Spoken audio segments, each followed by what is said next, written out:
I am a reviewer of the people. I'm not a critic. So yeah, this may walk away with an award um, at the Oscars, but I'm a real person and I watched this film. So this almost 3 hour movie that I did not want to watch because it was homework to me and it felt like homework.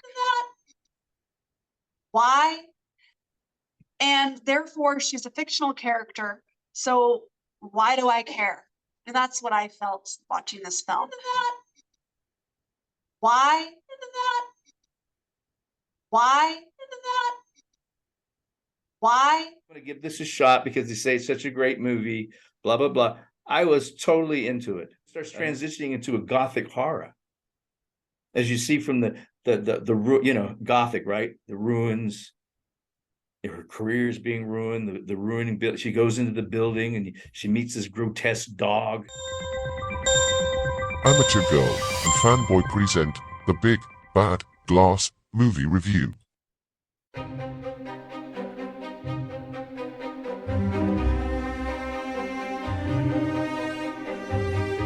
Kate Blanchett is one of the richest actresses in the world. What is she worth? Stick around to the end of our reel to find out. Fanboy is now with a very angry amateur girl for a discussion of the movie. Ta. Yeah. Okay, so I am a reviewer of the people. I'm not a critic. So yeah, this may walk away with an award at the Oscars, but I'm a real person and I watched this film and this is what I thought. Okay, well, I'll tell you what I loved about the film. I mean, you can't argue that Kate Blanchett is an amazing actor. I mean, she's so immersive into this character. It's phenomenal. I mean, you can't not watch. Like, you can't look away. So this almost 3 hour movie that I did not want to watch because it was homework to me and it felt like homework. I did watch it because she is phenomenal. So, I mean, there's that. Other than that, why? And therefore she's a fictional character. So why do I care? And that's what I felt watching this film. Why? Was it a great film? I'm sure it was to the critics. I'm sure Those darn critics. It is artistic. It's, if I was watching a play and it was, I was there watching it in real time. I mean, it is phenomenal. But I am a real person and I like Ant-Man and I like, forgive me, Ticket to Paradise with Julia Roberts and George Clooney. I'm not a critic at all. I'm a very normal. I actually went into this movie not knowing anything about it, nothing about the director. I knew nothing. Only reason I wanted to watch is because Living Films is the group in Thailand. They did the last part in Bangkok. I assume that's Bangkok. It must be. It's not. I'm sure it's not Chiang Mai. So I wanted to just see what that was all about. And I noticed every city had its own film crew because at the very beginning, they put all that in at the beginning credits, right? I thought, why are they doing all these credits right at the beginning? Because I guess they didn't want to do it at the end. They wanted to give them the credit right at the beginning because most people won't stay around right at the end. It's already been too long. They've already been sitting there too long. Don't want to deal with it anymore, right? As you say. So, but anyway, I knew nothing about it. And I went into it saying, well, I'm going to give this a shot because they say it's such a great movie, blah, blah, blah. I was totally into it. I mean, that's the first time they've really got into the cancel culture. I wanted to slap that kid around. I'm sure I'm going to get feedback of this. That kid on the piano, I wanted to, with his leg jumping around, I would have knocked that kid down. I would have just beat him up. It's like he's already canceled Bach. He cancels Bach.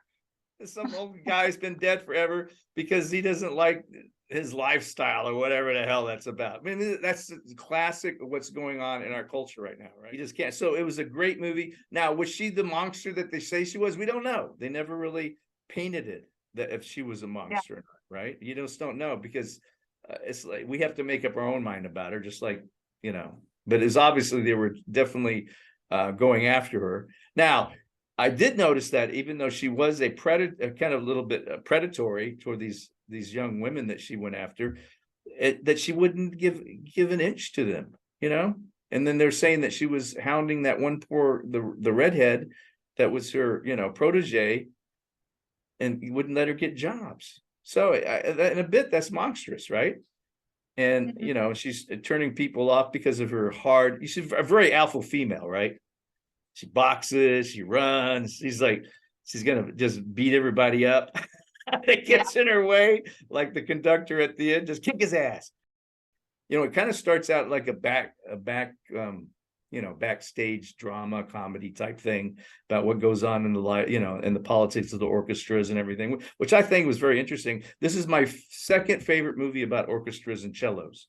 The first one being James Bond, The Living Daylights. If you see The Living Daylights, where he saves the cello player. So, but this one, but what I'm trying to say is that they, you know, they started out that way, but when they get to that, when she takes the cello player home, the Russian girl home to her, you know, her dive there in East Berlin, I assume it's East Berlin. And I had a friend that stayed in East Berlin, and this all graffitied like that everywhere. So I said, wow, they're probably in East Berlin when they shot that. And she lets her out. Then you see the car pass. And then she gets out of the car to take the doll back, and the car passes again when she's out of the car. So some people are, all of a sudden it starts transitioning into a Gothic horror, as you see from the you know, Gothic, right? The ruins, her career is being ruined, the ruining. She goes into the building and she meets this grotesque dog. You know, it scares, and then she falls down and hurts herself, and then before that even happens, she's hearing like weird things in the hallway. It wakes her up at night. Now the theory is that she's being haunted by that redhead that committed suicide, and at one point there's a when she goes in and the little girl tells her to hold her foot. If you look in the corner, there's a redheaded woman. So there's a lot of evidence to this theory that is going from this orchestra drama about politics, the politics of the orchestra, to a Gothic horror. Now, Todd Field, who's the director, was Stanley Kubrick's, his mentor was Stanley Kubrick. He started out as an actor also, and worked with Stanley Kubrick for a long time. He's done 3 movies. That's it. He did one back in 2001. Out of all, he's had 3 movies, all got like 14 Academy Award nominations, but he's not won once yet. So he's got a new one coming out with Christian Bale about the Mexican Revolution, which might be a big hit, right? I don't know, but it sounds interesting. That's the newest one they're working on. And so anyway, I thought it was a fascinating movie. I was just thinking, well, this is gonna be a bore fest, but I mean, I was totally into it. And what it basically they've done, they've taken if you know anything about Gustav Mahler, the highfalutin intellect, he was a Jewish composer back at the turn of the century, who is the connection between the Romantics and the Moderns as a composer. And he was a conductor. That's basically what his day job was conducting orchestras. And he went all around the world, and he took, you know, he was the first conductor of the permanent orchestra for the Carnegie Hall in New York City, even though he was Austrian. But he'd been all over. He came from nothing, just like this girl did. So basically, they took Mahler's bio and they kind of like imprinted it on her. And she even talks at the beginning about Mahler. You know, she came from nothing. Mahler was an accordion player. That's how he started out. This was just so interesting to me, because he was the end of, you know, Mozart was the first, then Beethoven, then the line of you know, Bach and all these guys, the Romantics, up to Mahler. He was the last of the Romantics, of the Romantic era. But he, like Tar, who's a fictitious character, came from absolutely nothing. I mean, Beethoven, you know, Mozart, all these guys studied in these music academies, right? You know, so they were well grounded in music and all this. But this guy, Mahler, and Tar also, they played the accordion. I mean, where did they get their musical chops from? You know, from Tar, I could say, well, it's a fictitious character. But if she's kind of semi-based on Mahler, then where the hell did he get his stuff from? It's just amazing to me. He was genius. Just, I guess, the second of 14 children, 8 died. Father ran a tavern. Very rough upbringing. And Beethoven too was a rough upbringing too. You know, he used to get beat by his father. But anyway, so they kind of brought that in. The thing is about you just see the little chop, chop, chop, chop, chop of her life. You get to the, where she's hiding out at her old house where she grew up, very humble beginnings, obviously. And then the greatest part to me, because I lived in Thailand, is that now they call, I've noticed the critics are calling it unnamed Asian country, which is true. But it's obviously, if you live in Thailand, it's obviously Thailand. That she goes to this massage place, the fishbowl as they call it, and those do exist. And there's the girls, and then they're like an orchestra sitting there, right? And then she picks, and then number 5 looks at her, and then she has an existential. She gets sick existentially, because now she realizes that deep in her soul that now this transaction, she even talks to her wife about that, this transactional thing in relationships. She never used that she could have given Fernanda the job, right? Right. What the hell's wrong with her? But she didn't, because I think she's in her mind, maybe that people think that she's giving out favors. Like, duh, you might as well give out the favors if you're going to get screwed for it, right? And here's the interesting part about that girl, Fernanda. She looks just like Alma, who was Mahler's wife, which is creepy. I don't know if they cast her for that reason. And Mahler's wife 2-timed him, left him for another man. Late in his life, when his heart was going bad, she left him for some architect in New York City. So anyway, so there are a lot of weird similarities between this character and Mahler. So I think a lot of these critics or these music people are obsessed with Mahler, right? And evidently, if it wasn't for Leonard Bernstein, Mahler would not even be a thing right now. He kind of brought him into the. So anyway, it was inspired by Mahler's life, I think, to a certain extent. But at the very end, number 5, and it was just, to me, is very funny. So now she just realizes that, yeah, you give somebody something, you get something back. She was just being such an alpha female bitch in her life. Maybe and now she's stuck. She's not flying private planes anymore. She's stuck in the back of these low life taxis that zoom around Thailand, right? That I don't even use.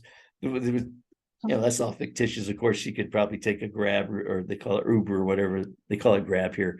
But they had to show her how she's dropped in her status, right? She was way up here, now she's way down there, and then she ends up having to conduct this anime cosplay or thing that she's doing, which I thought was kind of horrifying.